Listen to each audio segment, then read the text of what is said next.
উপর। কোনটা না ভোরঘাট জলপ্রপাত নর্মদা নদীর উপর। প্রাচীন ভঙ্গিল পর্বত আরাবল্লী বর্তমানে কি জাতীয় পর্বত? ক্ষয়জাত পর্বত। আন্দামানের সর্বোচ্চ শৃঙ্গের নাম কি? Saddle pick. আন্দামানের সর্বোচ্চ শৃঙ্গের নাম স্যাডেল পিক। ইয়ারলুং সাংপো নদী ভারতে কি নামে পরিচিত?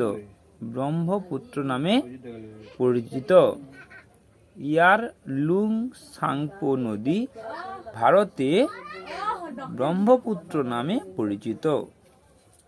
ভারত ও চীনের মধ্যে সীমা নির্ধারণকারী লাইনটির নাম কি?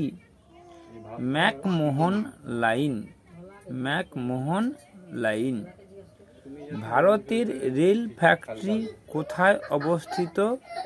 বেঙ্গালুরুতে অবস্থিত। নাকো হ্রদ কোথায় অবস্থিত?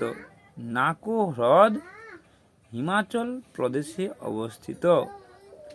দুটি ভূমি এলাকার মধ্যে সরু জলপ্রণালীকে কি বলা হয়? স্ট্রেইটস।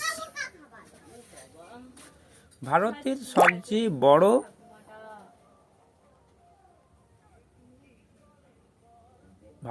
সবচেয়ে বড় জাহাজ প্রস্তুতকারী কোম্পানি কোনটি? হিন্দুস্তান শিপইয়ার্ড। উত্তর মেরুতে ধ্রুবতারার উন্নতি কত ডিগ্রি? 90 ডিগ্রি। পশ্চিমঘাট পর্বত কি জাতীয় পর্বতের উদাহরণ? তির্যক স্তূপ পর্বতের উদাহরণ।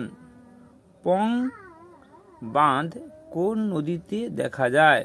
বিপাশা নদীতে দেখা যায়। আশ্বিনের ঝড় কোন ঋতুতে দেখা যায়? শরৎ ঋতুতে দেখা যায়। জাপটি গাছের আঠা কোন কাজে লাগে? চুইংগাম তৈরি করতে কাজে লাগে। বঙ্গোপসাগরের অন্তর্ভুক্ত কটি দ্বীপ আছে? 204টি দ্বীপ আছে। ভারতবর্ষে মোট কটি দ্বীপ আছে? 247টি দ্বীপ আছে। পূর্বঘাট পর্বতের অপর নাম কি? মলয়াদ্রি। রাজস্থানের সমান্তরাল বালিয়াড়ির মধ্যবর্তী লম্বা হ্রদকে কি বলা হয়? ধান্ধ। তুঙ্গভদ্রা বাঁধ প্রকল্পটি কোন রাজ্যে আছে? কর্ণাটকে অবস্থিত। তুঙ্গভদ্রা বাঁধ প্রকল্পটি কর্ণাটকে অবস্থিত। ক্রান্তীয় চিরহরিৎ অরণ্য কোন রাজ্যে নেই? ক্রান্তীয় চিরহরিৎ অরণ্য হিমাচল প্রদেশে নেই। পশ্চিমঘাট পর্বতমালার সর্বোচ্চ শৃঙ্গ কোনটি? কোদাইকানাল। ভারতের ক্ষেপণাস্ত্র পরীক্ষা কেন্দ্রটি কোন উপকূলে আছে?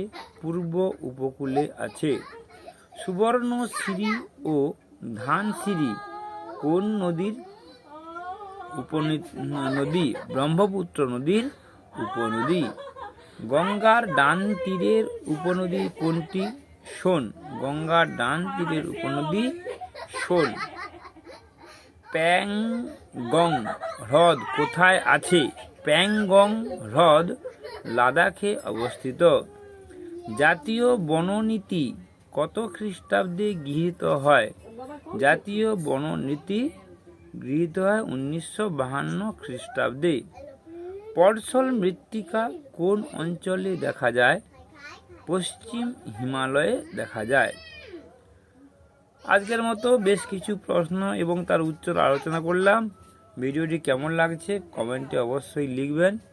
তার সঙ্গে সঙ্গে আমার চ্যানেলটি সাবস্ক্রাইব করবেন। সবাই ভালো থাকবেন। নমস্কার, ধন্যবাদ।